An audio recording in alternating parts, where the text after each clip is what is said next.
20 नवंबर 2024 का दिन Indian stock market में तूफान लेकर आया और इसमें स्पेशली अडानी के सारे शेयर्स मुंह के बल गिरना शुरू हो गए। दरअसल हिंडनबर्ग की रिपोर्ट से अडानी ग्रुप उभरा ही था कि अब गौतम अडानी पर एक नया स्कैम सामने आ गया। 20 नवंबर का दिन गौतम अडानी और इनके दूसरे एग्जीक्यूटिव्स पर न्यूयॉर्क कोर्ट में एक मामला चला, जिसमें सीधे सीधे गौतम अडानी पर अमेरिकी इन्वेस्टर्स के साथ फ्रॉड के चार्जेस लगाए गए और इसमें हमारे देश के प्रधानमंत्री श्री नरेंद्र मोदी का भी नाम जोड़ा गया कि गौतम अडानी, जो प्रधानमंत्री नरेंद्र मोदी के खास दोस्त हैं, उन्होंने अपने दूसरे एग्जीक्यूटिव्स के साथ मिलकर भारतीय ऑफिशियल्स को एक प्रोजेक्ट के लिए $250 मिलियन की रिश्वत दी। अमेरिका में इन चार्जेस की वजह से अगले 7 दिनों में अडानी को $55 बिलियन का नुकसान हो गया। ऊपर से भारत के राजनीतिक हलकों में और न्यूज चैनल्स में हर जगह उन्हीं का नाम गूंजने लगा। अडानी गौतम अडानी गौतम अडानी गौतम अडानी अडानी भारतीय राजनीतिक विपक्षी दल फिर से मोदी अडानी के राग अलापने लगे। हालांकि जब इस विषय पर गौतम अडानी ने अपना जवाब दिया तो उन्होंने इन एलिगेशन से साफ इनकार कर दिया और कहा कि ये आरोप सरासर गलत हैं और इस मुद्दे पर वो अमेरिकी अदालत में केस लड़ेंगे। पर सवाल यहां पर यह आता है कि आखिर ये पूरा मामला है क्या? अमेरिकी कोर्ट में अडानी के खिलाफ ये कार्रवाई क्यों की जा रही है और दरअसल ये किस प्रोजेक्ट से जुड़ा हुआ मामला है? भारत में रहते हुए गौतम अडानी ने अमेरिकी इन्वेस्टर्स के साथ धोखा कैसे कर दिया, जानने की कोशिश करेंगे आज के इस वीडियो में। और साथ ही गौतम अडानी के राइज की वो कहानी आज हम आपको बताएंगे, जिसे सुनकर आप भी अडानी के बिजनेस माइंड के कायल हो जाएंगे। तो वीडियो को बीच में स्किप करने की गलती बिल्कुल भी मत कीजिएगा, क्योंकि भले ही आज गौतम अडानी भारत के कंट्रोवर्शियल फिगर्स में से एक हैं, पर इनकी अमीर बनने की कहानी बेहद दिलचस्प है। गौतम अडानी जिन पर रिश्वत के आरोप अमेरिकी सरकार ने लगाए हैं, आखिर इसके पीछे की असल वजह क्या है, ये समझने के लिए आपको इस पूरे मामले को पहले डिटेल में समझना होगा। तो बात पिछले हफ्ते की, जब US securities and exchange commission ने गौतम अडानी पर गलत तरीके से अमेरिकन इन्वेस्टर्स के साथ फ्रॉड करने और इंडियन ऑफिशियल्स को रिश्वत देने का आरोप लगाया।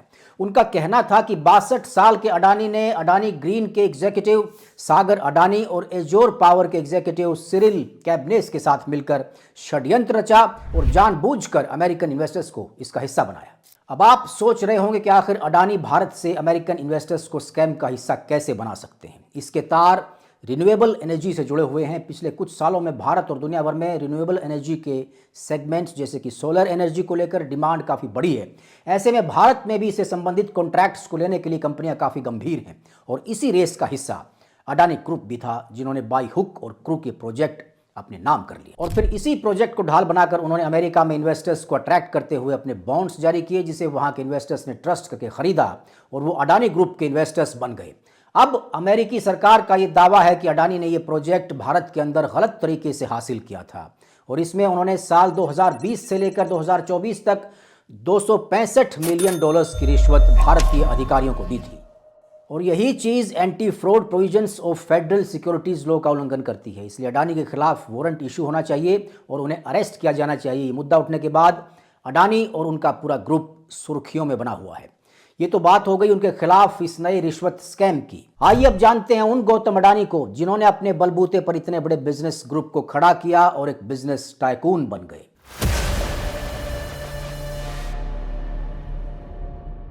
16 सितंबर 2022 पूरे विश्व के इतिहास में कुछ ऐसा होता है जिसकी उम्मीद आज तक किसी ने नहीं की होती है। दुनिया के सबसे अमीर लोगों की लिस्ट में एक ऐसे आदमी की एंट्री होती है जिसके बारे में कभी किसी ने सोचा भी नहीं था। हमारे देश भारत के एक जाने माने बिजनेसमैन गौतम अडानी एक नया कीर्तिमान स्थापित करते हैं। वो इस लिस्ट में एलन मस्क के ठीक नीचे दूसरे स्थान पर आ जाते हैं और इस क्रम में वो अमेजोन के सीईओ जेफ बेजोस को भी पीछे छोड़ देते हैं। वो भारत के ही नहीं बल्कि पूरे एशिया के ऐसे एकमात्र इंसान बन जाते हैं जिसने दुनिया के सबसे अमीर लोगों की लिस्ट में दूसरे नंबर पर अपनी जगह बनाई। हालांकि वो उस जगह पर ज्यादा वक्त तक नहीं टिक पाए और जल्दी ही तीसरे स्थान पर आ गए, पर फिर भी उनकी सफलता के चर्चे पूरे एशिया में होने लगे। आज तक जो लोग सिर्फ टाटा, बिरला, अंबानी के बारे में जानते थे, वो गौतम अडानी के बारे में भी जानने लगे और यही नहीं, उनको अपना आइडियल भी मानने लगे। पैसों के साथ साथ लोकप्रियता की रेस में भी गौतम अडानी टाटाज और अंबानीज को पीछे छोड़ देते हैं। हालांकि उनकी यह सफलता इंस्टेंट नहीं थी, बल्कि एक समय था जब उन्हें अपने परिवार की आर्थिक स्थिति खराब होने के कारण अपनी पढ़ाई बीच में ही छोड़नी पड़ी थी। पर कहते हैं ना कि वक्त बदलते वक्त नहीं लगता, बस जरूरत होती है तो कड़ी मेहनत और दृढ़ इच्छा शक्ति की। गौतम अडानी की इसी कड़ी मेहनत और दृढ़ इच्छा शक्ति ने उन्हें आज इस मुकाम पर लाकर खड़ा कर दिया है। ब्लूमबर्ग बिलियनियर इंडेक्स की माने तो साल 2022 में उनकी नेटवर्थ 110 बिलियन डॉलर थी और इतने पैसों से वो 1.9 मिलियन किलो सोना, 1.31 बिलियन क्रूड ऑयल का बैरल खरीद सकते थे और उनकी ये संपत्ति यूनाइटेड स्टेट्स की टोटल जीडीपी का 0.473% थी, जो कि सच में काफी चौंका देने वाला आंकड़ा है। आपको जानकर हैरानी होगी कि मात्र 16 साल की उम्र में उन्होंने अपना घर छोड़ दिया था और उनकी जेब पूरी तरह से खाली थी। फिर आखिर उन्होंने ऐसा क्या किया जो आज वो अंबानीज और टाटाज से भी 2 कदम आगे निकल गए?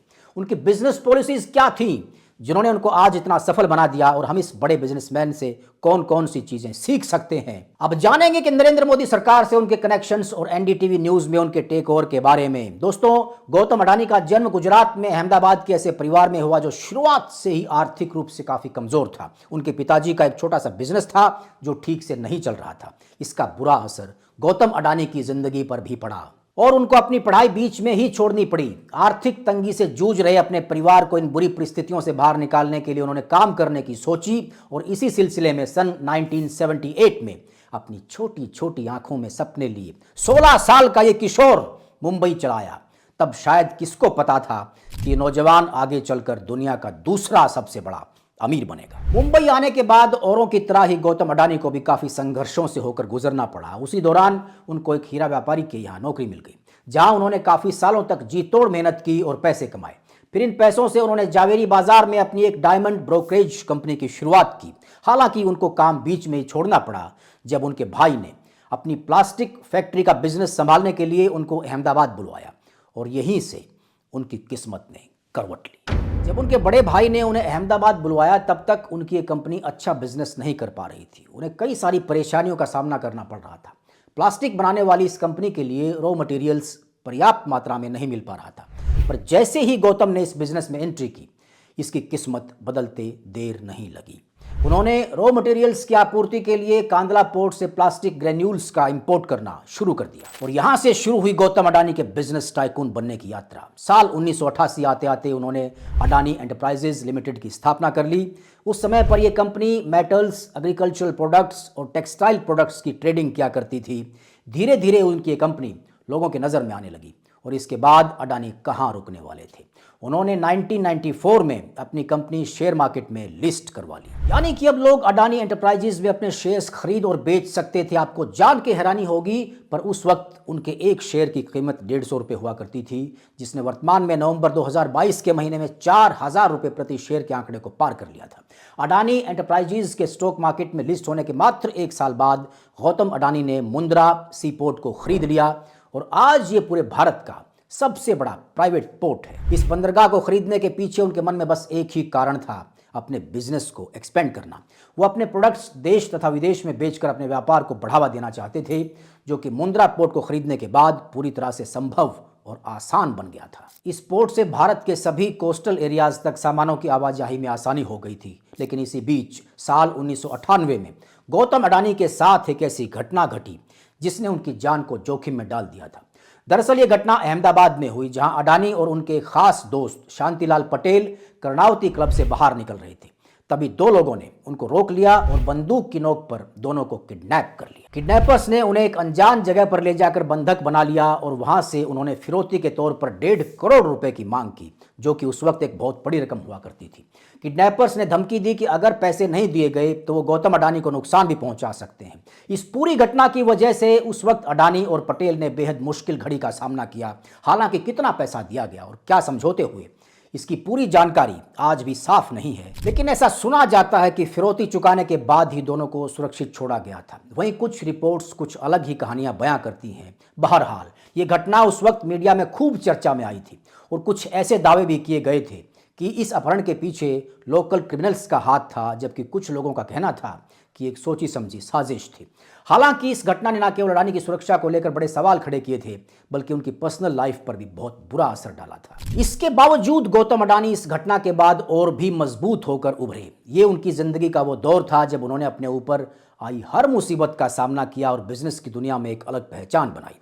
ये घटना उनके डिटर्मिनेशन और रेजिलियंस का एक बड़ा उदाहरण है। फिर आया 1999 का वो दौर जब गौतम अडानी ने विल्मर कंपनी के साथ अपना हाथ मिलाया और एडिबल ऑयल्स के क्षेत्र में अपना कदम रखा। आज पूरे भारत में सबसे ज्यादा बिकने वाला फॉर्च्यून रिफाइंड ऑयल अडानी और विल्मर कंपनी के द्वारा ही बनाया जाता है। पर गौतम अडानी यहीं नहीं रुकते हैं, वो अपना बिजनेस और एक्सपेंड करते हैं।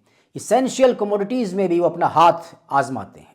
आटा, चावल, चीनी, दाल जैसे दर्जनों प्रोडक्ट्स मार्केट में बेचना शुरू कर देते हैं और इस तरह वो भारत के लगभग हर घर की रसोई तक पहुंच जाते हैं। इसके साथ साथ अडानी ने फूड कॉरपोरेशन ऑफ इंडिया यानी कि FCI के साथ मिलकर देश के कई शहरों में बड़े बड़े गोदाम बनाए, जहां पर बड़ी मात्रा में अनाजों का भंडारण किया जाता है। इन वेयर हाउसेज को आपस में कनेक्ट करने के लिए उन्होंने प्राइवेट रेल लाइन्स भी बनवाई, जिससे कि अनाज की आवाजाही में सुविधा हो। इसके बाद उन्होंने अपना रुख ब्लैक डायमंड कहे जाने वाले कोयले की तरफ किया।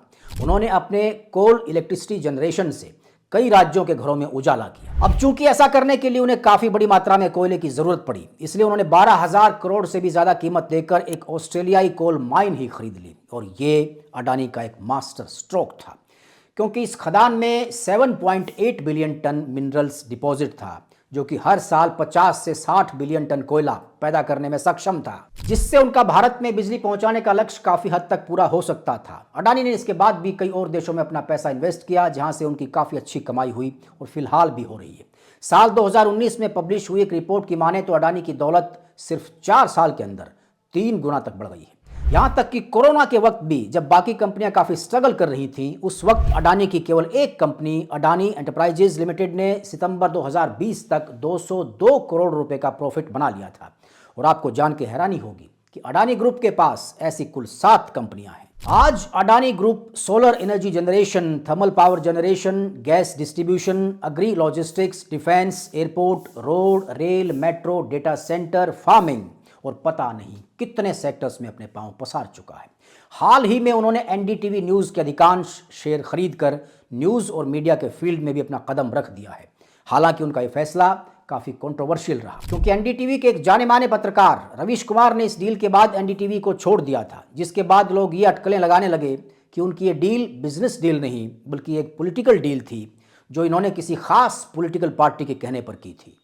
अब इसमें कितनी सच्चाई है तो वक्त ही बताए। वैसे सिर्फ 2 साल में $10 बिलियन से $110 बिलियन के मुकाम तक पहुंचने की वजह से भी गौतम अडानी पर कई सवाल खड़े किए जाते हैं।